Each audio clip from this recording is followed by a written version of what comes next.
जय हिंद, वंदे मातरम, जय श्री राम। ये वीडियो मेरा है आज की लाल बहादुर शास्त्री, जो हमारे देश के प्रधानमंत्री थे। नेहरू जी के मरने के बाद उन्होंने राजगद्दी संभाली थी। आज उनका नाम इतिहास के पन्नों में उतने सम्मान से नहीं लिया जाता है जितना नेहरू और इंदिरा गांधी का है।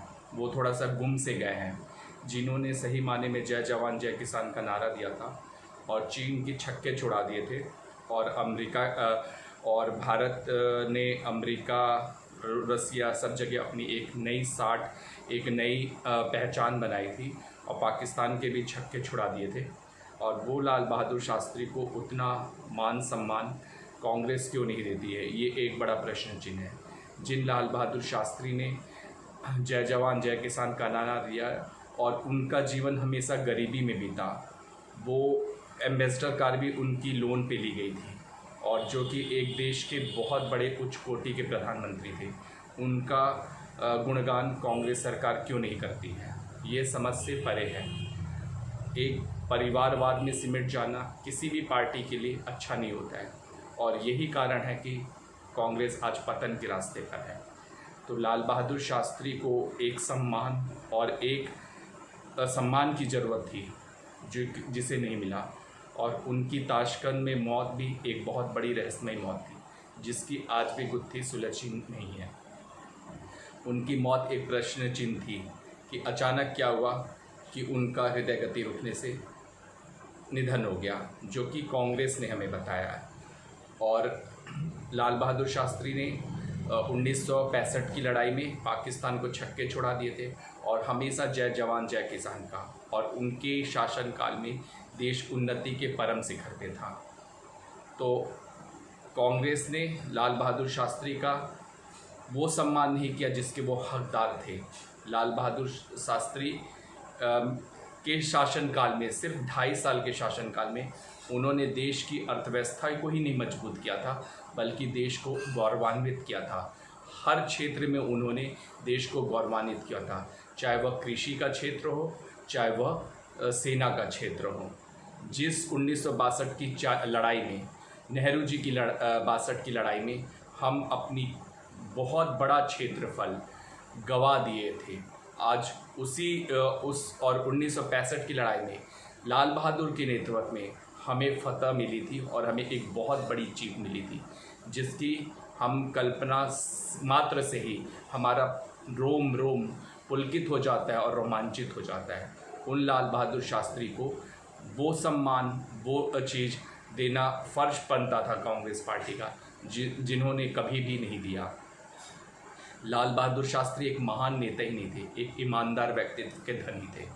उनका व्यक्तित्व इतना निराला था कि उनके सौम्य व्यक्तित्व और उनकी सादगी में पूरी देश मर मिटते थे। जिस प्रकार गांधी जी को इतना सम्मान मिला, तो लाल बहादुर शास्त्री भी उतने ही सम्मान के अधिकारी थे। गांधी जी का हर मतलब जो भी था आंदोलन, कई आंदोलन उनके विफल हुए, लेकिन उन पे कोई प्रश्न चिन्ह नहीं लगाया, क्योंकि वो देश के नायक थे और उन्होंने देश का कुशल नेतृत्व किया था और उनके साथ पूरा राष्ट्र था। तो लाल बहादुर शास्त्री के साथ भी पूरा ही राष्ट्र था और पूरी सेना लगी हुई थी और पूरे किसान उनको समर्थन था, और एक बहुत बड़े विशाल जन समुदाय का उनको सहयोग मिलता था। तो लाल बहादुर शास्त्री हमारे देश के नेता ही नहीं थे, हमारे राष्ट्र के गौरव थे, और जिन्होंने अपनी कर्मठता, अपनी ओजस्वता और अपनी शालीनता से पूरे विश्व का दिल जीत लिया था, और पूरे हिंदुस्तान उनके आगे नतमस्तक था। उनके प्रधानमंत्री काल में उनकी कार्यशैली अन्य नेताओं से विभिन्न थी। इवन वो नेहरू जी से भी ज़्यादा विशिष्ट शैली से कार्य करते थे, जिसका सुफल था कि भारत की अर्थव्यवस्था बहुत सुदृढ़ और मजबूत थी उनके काल पे, लेकिन कभी भी उनका गुणगान नहीं हुआ और उनको वो सम्मान नहीं मिला जिसके वो हकदार थे। तो पूरा देश आज लाल बहादुर को सम्मान दे, और उनके लिए एक आवाज़ बुलंद होनी चाहिए थी कि लाल बहादुर शास्त्री को इतना सम्मान क्यों नहीं मिला जिसके वो हकदार थे।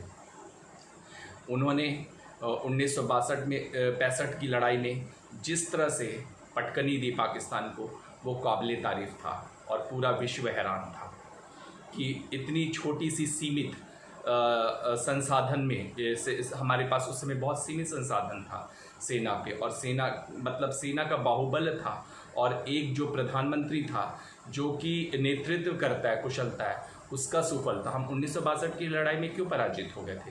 क्योंकि देश के जो नायक थे वो उतना कुशल नेतृत्व नहीं कर पाए जितना 1965 की लड़ाई में लाल बहादुर शास्त्री जी ने किया था। तो लाल बहादुर शास्त्री को नमन है, वो देश के नायक थे, और हमारी संस्था की ये कोशिश रहेगी कि हम लाल बहादुर शास्त्री को वो सम्मान दिलाएं जिसके वो हकदार थे। लाल बहादुर एक कर्मठ, एक कर्तव्यपरायणता और एक सौम्य व्यक्ति के धनी थे, तो उनका सम्मान होना बहुत आवश्यक है। और हमारी संस्था एक जल्दी ही लाल बहादुर के जीवन पर एक बुक का विमोचन करेगी, जिससे लोग उनकी सच्चाई से रूबरू हो सके।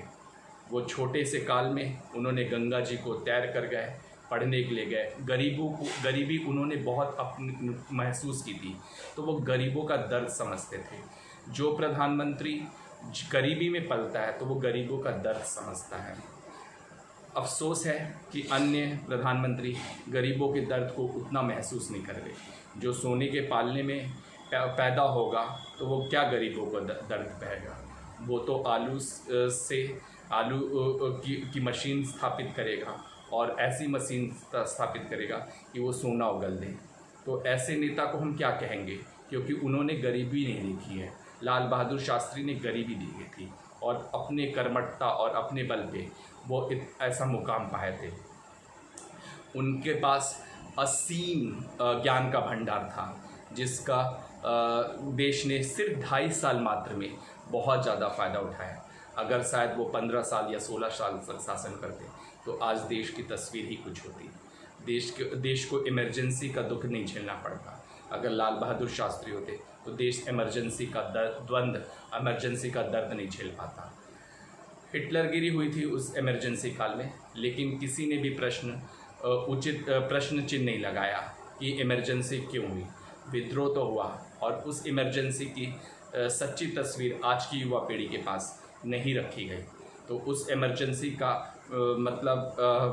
दर्द था, और उस इमरजेंसी की पीड़ा भी आज के युवा पीढ़ियों के पास रखनी चाहिए।